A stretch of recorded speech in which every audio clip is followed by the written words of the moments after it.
मेरे भोले भोले भोलेनाथ,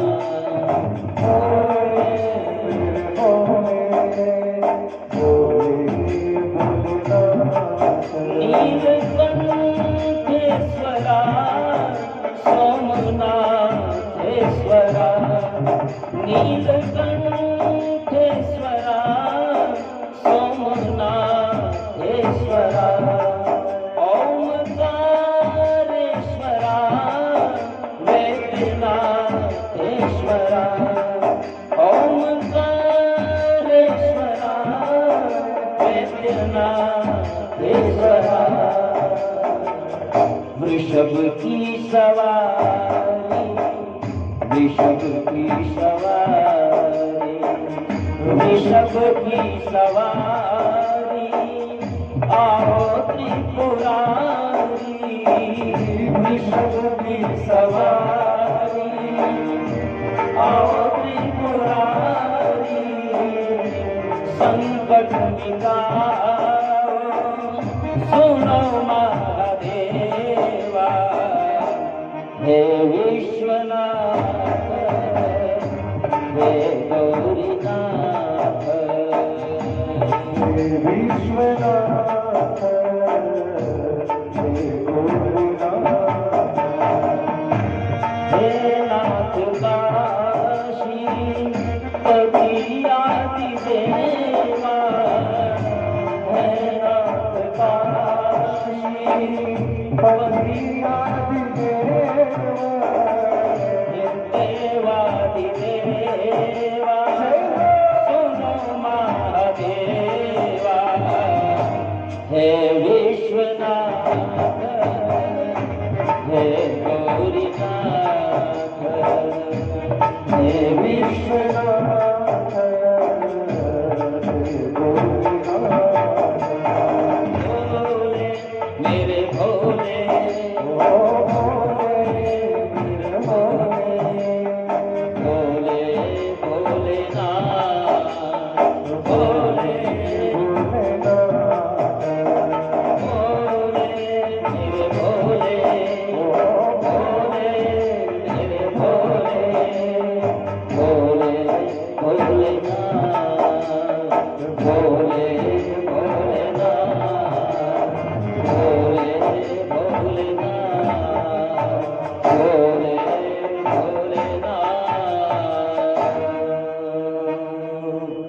भोले विश्वनाथ भगवान की नैमिषारण्य निवासी सोनकादि मुनीश्वर सूत जी की प्रशंसा करके बोले, हे प्रभु, शिव जी का श्रेष्ठ रूप, शिव पार्वती की दिव्य लीलाएं, निर्गुण शिव सगुण कैसे हुए, सृष्टि के पहले क्या था और बाद में क्या था शिव का स्वरूप, शिव का स्वरूप सृष्टि के पहले क्या था बाद में क्या था, शिव पार्वती जी का दिव्य लीला विग्रह हमें सुनाइए। शिव जी निष्कल हैं, निर्गुण हैं, फिर वो सगुण कैसे हुए? भगवान के विषय में कहा जाता है कि शीघ्र प्रसन्न होने वाले हैं, आशुतोष है। सद्य प्रसन्नो भगवान भवतीत्यमनुश्रुतम्,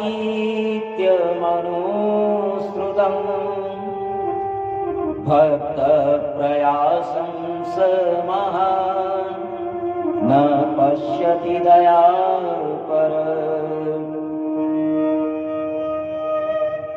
है सूत जी महाराज, हमने सुना है कि ब्रह्मा विष्णु रुद्र तीनों शिव से ही प्रकट हुए हैं,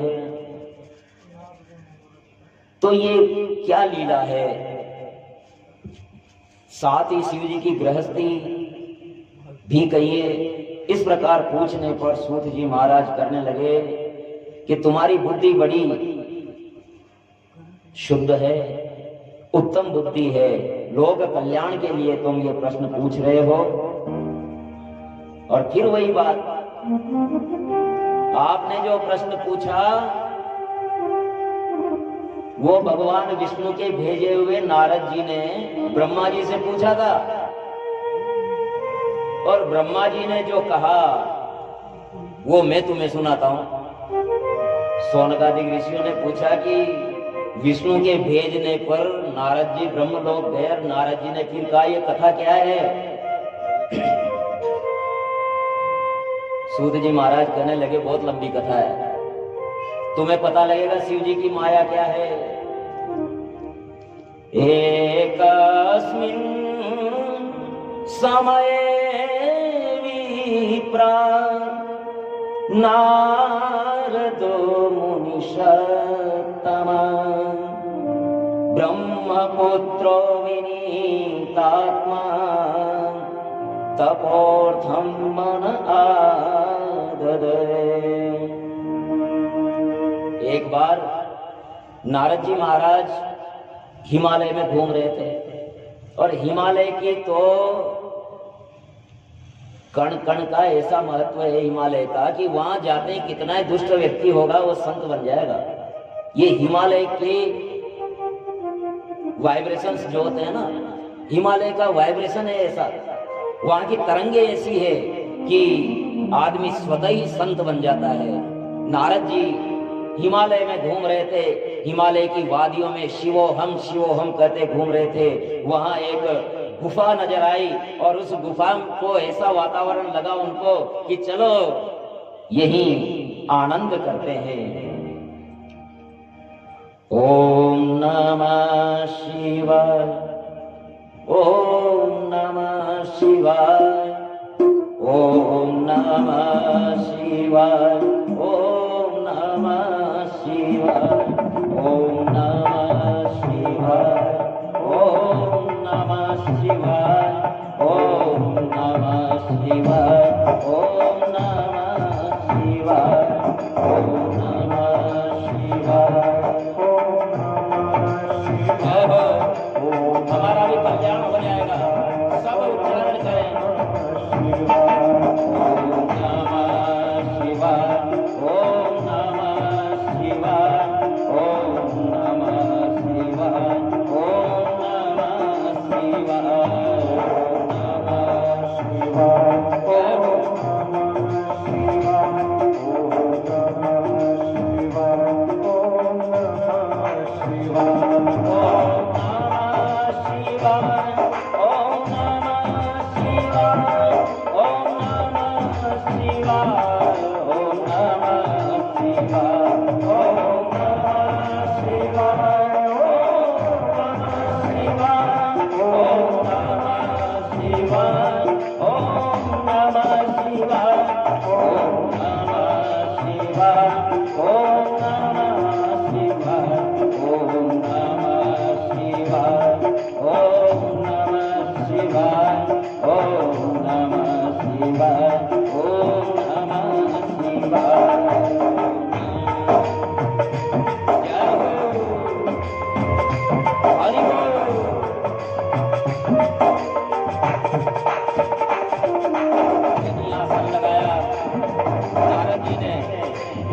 नारद जी ने वही आसन लगाया, प्राणायाम करके शुद्ध मन से तप करने लगे।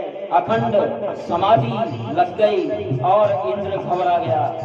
उस समाधि से इंद्र घबरा गया कि अरे ये तपस्वी कहीं मेरा इंद्रासन तो नहीं लेने वाला है। ये कथा रामचरितमानस जो गोस्वामी तुलसीदास जी ने लिखी है उस कथा से ऐसे की ऐसे शिव पुराण से ली हुई है वो कथा। यही कथा शिव पुराण की मुख्य कथा है। शिव पुराण से नारद तुलसीदास जी ने ली थी। कहीं ऐसा न हो कि ये तपस्वी मेरा आसन छीन ले।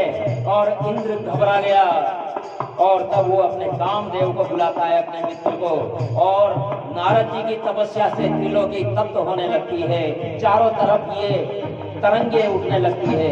ओम नमः शिवाय, ओम नमः शिवाय, ओम नमः शिवाय, ओम नमः शिवाय, ओम नमः शिवाय, ओम नमः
कहा कि मित्र, मेरे ऊपर विपत्ति आ गई है, ये सन्यासी मेरे इंद्रासन के लिए तपस्या कर रहा है, इसकी तपस्या भंग होनी चाहिए। मनसोद्दिश्य विश्वेशं हिमसेन सुता गुहाया मुनिस्तपति नारद। मनसोद्दिश्य विश्वेशं महासंयमवान् दृढ़। महासंयमवान होकर के नारद जी तपस्या कर रहे हैं, और ये और कुछ नहीं, मेरा इंद्रासन लेने के लिए कर रहे हैं। इसलिए मित्र, तुम जाओ और वहां उसकी तपस्या भंग करो। कामदेव वहां गया। ओम नमः शिवाय, ओम नमः शिवाय, ओम नमः शिवाय, ओम नमः शिवाय, शिवाय हरि बोल।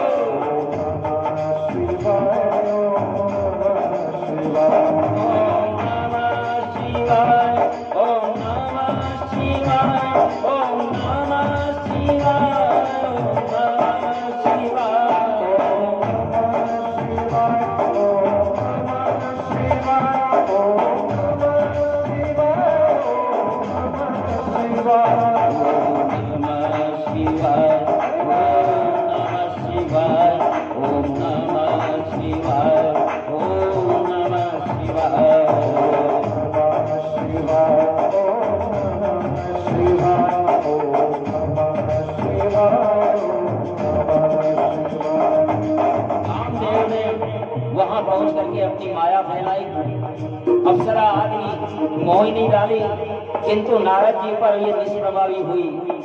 क्यों? क्योंकि ये कामदेव पर हुआ क्या था, एक विशेष बात ये है कि ये वही गुफा थी जहाँ शिव जी तपस्या कर रहे थे और कामदेव आया था और शिव जी की नेत्राग्नि से वो भस्म हो गया था। ये वही गुफा थी। और कामदेव को पुनर्जीवित करते हुए भगवान ने कहा था कि तू अनंग होगा, शरीर नहीं होगा, लेकिन इस गुफा के आसपास तेरा प्रभाव नहीं चलेगा। इस कारण से नारद जी की तपस्या पर कोई प्रभाव नहीं पड़ा और नारद जी बड़े आनंद से कहते रहे, ओम नमः शिवाय, ओम नमः शिवाय, ओम नमः शिवाय, ओम नमः शिवाय, नमः शिवाय। Shiva, Om Namah Shiva.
समय हो गया है, लेकिन 10 मिनट लेना चाहता हूं, ले सकता हूं? हाथ खड़े करके बताओ, एक तो आधे ही भाग जाए। वाह, इसका मतलब ये हुआ कि भोलेनाथ की कृपा बरस रही है ना। बोले विश्वनाथ दरबार की जय, शिव महापुराण भगवान की जय। न बभूव मुनेश्चेतो विकृतं मुनिसत्तमा, भ्रष्टो बभूवत गर्वो महेशानुग्रहेणः।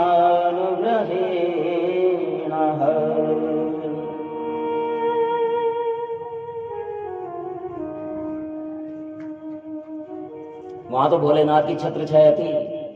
दरअसल ये वही गुफा थी जहां कामदेव को भगवान ने भस्म किया था। पार्वती के तपस्या के समय में इंद्र ने भेजा था कामदेव को। कामदेव ने भगवान शिव की तपस्या भंग करने की कोशिश की और भगवान का तीसरा नेत्र खुला और कामदेव जल गया। रति की प्रार्थना पर उन्होंने अनंग होने के लिए वर दे दिया, शरीर नहीं रहेगा, लेकिन इस परिक्षेत्र में मेरी तपस्थली में तेरा कोई जोर नहीं चलेगा। यही कारण था कि नारद जी पर कोई असर नहीं हुआ और नारद जी ने यह समझ लिया कि मेरी तपस्या, मैंने ऐसी तपस्या की कि कामदेव हार कर ही चला गया, मैं कामदेव को जीत चुका हूं। उस समय तो नारद जी को कोई विकार नहीं हुआ, लेकिन इंद्र का गर्व अवश्य नष्ट हो गया और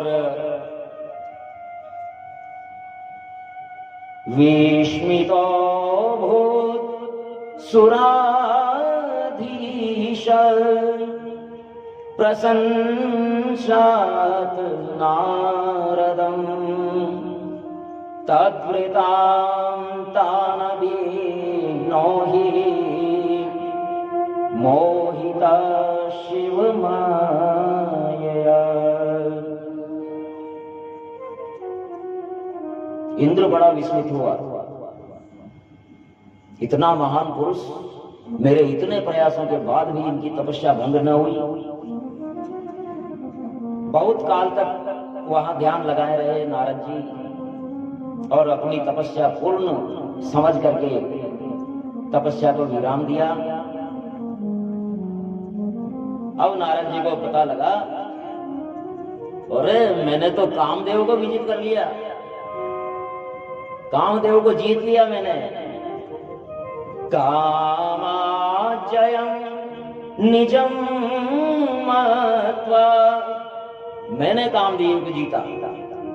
कामाजयं निजं मत्वा, गर्वितो भूमुनीश्वर, व्रथैव विगत ज्ञानं, शिव माया विमोहित।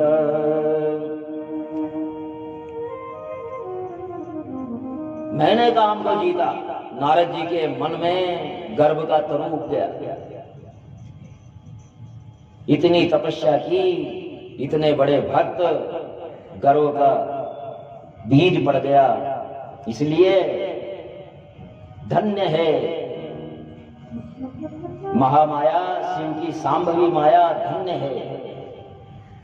जिसे ब्रह्मा विष्णु आदि नहीं जीत पाए, उसी महामाया ने नारद को मोहित कर दिया।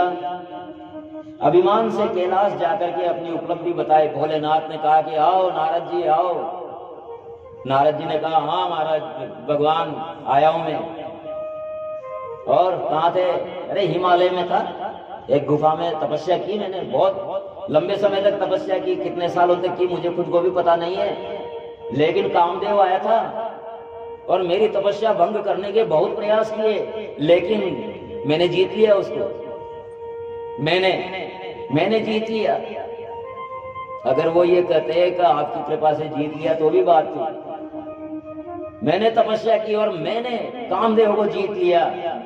भोलेनाथ ने कहा नारद जी आप विष्णु भक्त हो, और विष्णु भक्त मुझे विशेष प्रिय होते हैं। भोलेनाथ कह रहे हैं कभी ऐसा मत करना कि किसी विष्णु भक्त को मम द्रोही शिवदास कहावा, सोनर सपने मोह न पावा। भगवान भोलेनाथ कह रहे हैं कि विष्णु भक्त मुझे विशेष प्रिय है। मेरे भक्त इतने प्रिय नहीं जितने विष्णु के भक्त हैं, क्योंकि विष्णु को पूज्य शिव ने ही बनाया है। और एक और राज की बात, रहस्य की बात यह है कि विष्णु महाकाली के अवतार है।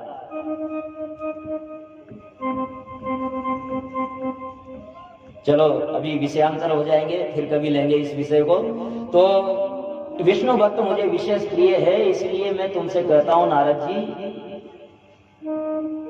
कि जो मुझे बताया ना वो भूल कर भी विष्णु को मत बता देना, विष्णु को मत बताना ये चीज। नारद जी ने मन में सोचा कि इतनी बड़ी उपलब्धि मेरी, कामदेव को जीता है, मैं न बताऊं? ये तो बाबा जी हैं, ये क्या जाने। मोहित होने के बाद क्या होता है, किसी को कुछ नहीं समझता आदमी। जब अपना घमंड आ जाता है ना, मैं नष्ट कर देती है। भगवान भोलेनाथ ने मना किया था, लेकिन नारद जी महाराज वैकुंठ में चले। नारद जी को आते देख करके विष्णु जी उठ गए, उठ करके अभिवादन किया, हो ऋषिवर आइए आइए। कैसे आए? मुनिवर आप धन्य हो, आपके आने से मैं पवित्र हो गया हूं। नारद जी और फूल गए। विष्णु भगवान, इनको तो पता ही होगा कि मैंने कामदेव को जीता है, इसलिए मेरा इतना सम्मान कर रहे हैं। नारायण तो सभी का सम्मान करते हैं। प्रभु जी आए थे तो आते ही लात मार दी, लेकिन फिर भी चरण पकड़ करके कहते हैं कि अरे भगवान, मेरा तो छाती कठोर है, लेकिन आपके चरण कोमल है, कहीं आपको चोट तो नहीं आई। वो नारायण सम्मान कर रहे हैं। नारद जी समझ रहे हैं कि मैंने काम को जीता, इसलिए मेरा सम्मान कर रहे हैं। उल्टी गंगा। तो नारद जी ने कहा कि हिमालय में चला गया था, ध्यान लग गया, तपस्या की थी और वो तपस्या सफल करके आया हूं मैं। अरे आपको ध्यान नहीं है, कामदेव आया था। भोलेनाथ ने बहुत मना किया था। कामदेव आया था और उसने बहुत प्रयास किया मेरी तपस्या को भंग करने का, लेकिन वो तपस्या भंग नहीं कर पाया। इतनी कठिन तपस्या थी मेरी। भगवान विष्णु ने नारद जी से कुछ तो कुछ नहीं कहा, लेकिन मन ही मन शिव की माया को प्रणाम किया। देव देव महादेव प्रसीद परमेश्वर, धन्यस्त्वं शिव धन्याते, माया सर्वविमोहिनी, माया सर्वविमोहिनी। शिव चरणों का ध्यान करते हुए विष्णु भगवान कहते हैं कि धन्य है भोलेनाथ, धन्य है आप और धन्य है आपकी माया। शिव चरणों का ध्यान करते हुए फिर विष्णु भगवान नारद जी से कहते हैं, अब नारद जी ने तो इतनी बड़ी बढ़ाई कर दी, अब विष्णु से क्या कहें। तो उनसे कहा, अरे फिर जब कोई घमंडी आता है ना, तो फिर उसकी बढ़ाई करनी पड़ती है। अगर उसकी बढ़ाई नहीं करें तो वो और खुर्राट हो जाता है, उससे दुश्मनी लेना पड़ जाता है। फिर अगर कोई अभिमानी आ गया और उसकी बढ़ाई नहीं की, तो वो तो आया ही बढ़ाई करवाने हैं। घमंडी आदमी जो होता है, अभिमानी आदमी जो होता है, वो चाहता है कि हर आदमी मेरी बढ़ाई करे, और अगर किसी ने बढ़ाई नहीं की तो फिर उसकी सामत है, दुश्मनी पाल लेता है उससे। भगवान विष्णु, नारद जी, यहाँ ऐसी बात नहीं थी, नारद जी किसी से शत्रुता नहीं पाले हुए थे, लेकिन वो गर्व उनके अंदर में प्रकट हो गया था। नारद जी से कहते हैं, नारद अभी तक तो और बढ़ाएंगे इसको, इस गर्भ के तरु को और बढ़ाएंगे अभी तो। धन्यास्त्वं मुनिशार्दूलम् तपोनिधि उदारदि, भक्ति कृतं नयस्यास्ति, काम मोहादयो मुनि। अरे नारद जी महाराज क्या बात है, आपकी तो सुर नर मुनि सब बड़ाई करते हैं, आप तो देवर्षि हैं, आपसे भला कामदेव बेचारा क्या जीतेगा, नहीं जीत सकता, ये कोई आश्चर्य वाली बात नहीं है, आपसे तो कामदेव को हारना ही था। नारद जी ने कहा भगवान आपकी कृपा है। गर्व से मन से अगर कह देते ना कि आपकी कृपा है जब तो फिर भी कोई बात थी, लेकिन गर्व तो ये कि मैंने जीता, लेकिन दिखाने के लिए कहते हैं कि भगवान आपकी कृपा है।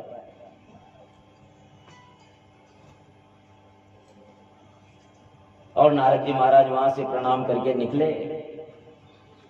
मुनि मार्गस्य मध्ये तु विरेचे नगरम मह शतयोजन विस्तार मद्भुतं सुमनोहरम्। 100 योजन विस्तार वाला अमरावती जैसा नगर रास्ते में मिला। ऐसा सुंदर नगर नारद जी ने कभी देखा ही नहीं। अमरावती से भी सुंदर, इंद्र की पुरी से भी सुंदर नगर। वहां के राजा का नाम शील निधि। राजकुमारी के स्वयंवर की तैयारी में पूरा नगर लगा हुआ था। स्वयंवर हो रहा है, स्वयंवर हो रहा है। किसका हो रहा है? राजा जी की लड़की का, राजकुमारी का। नारद जी इस कौतुक को देख करके कौतुकाक्रांत हो गए। क्या है देखें, राज दरबार में क्या चल रहा है। राज दरबार में पहुंच गए। वहां जाते राजा ने अपना आसन छोड़ा, नारद जी को बिठाया और कहा आगतम मुनिवर्यन्ते दृष्ट्वा शील निधि नृपा उपवेश्यार्चयां चक्रे रत्न सिंहासने पर। अपना आसन छोड़ करके और नारद जी को बिठाया और अपनी कन्या को देव ऋषि के चरणों में रख दिया। इसका भविष्य बताओ महाराज। भविष्य देखा, उसका हाथ देखा तो नारद जी देखते ही रह गए। पहले तो उसका रूप देखते ही रह गए। कन्या का रूप ऐसा कि नारद जी मोहित हो गए, ये कन्या। और जब हाथ देखा तो फिर तो नारद जी की सिट्टी पिट्टी गुम हो गई कि अरे ये कन्या, इसको जिसको भी ये वरेगी उसको कोई जीत ही नहीं सकता। जिसको ये वरेगी वो अमर हो जाएगा। जिसको ये वरेगी उससे सुंदर कोई संसार में होगा ही नहीं। नारद जी ने सोचा कि जिंदगी निकल गई इस बाबा जी पड़े में, थोड़ा गृहस्थ धर्म का भी आनंद लेते हैं। अच्छा है, इतनी सुंदर लक्ष्मी की जैसी कन्या है तो इससे क्यों नहीं विवाह करें। लेकिन इस मुनि वेश में ये मुझ पर कृपा नहीं करेगी तो क्यों नहीं नारायण का ध्यान किया जाए। और तब वो नारायण का ध्यान करने लगे। श्रीमन नारायण नारायण नारायण, श्रीमन नारायण नारायण नारायण,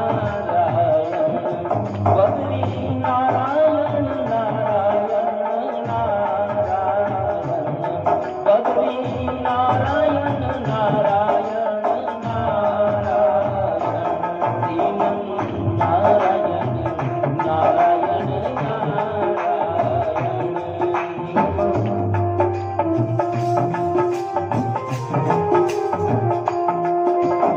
शिव नाम के बराबर है। नारायण कहने से भी व्यक्ति तर जाता है। ओम नमः शिवाय कहो या नारायण कहो एक ही बात है।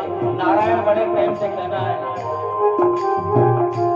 श्रीमन नारायण नारायण नारायण, श्रीमन नारायण नारायण, श्रीमन नारायण नारायण नारायण, श्रीमन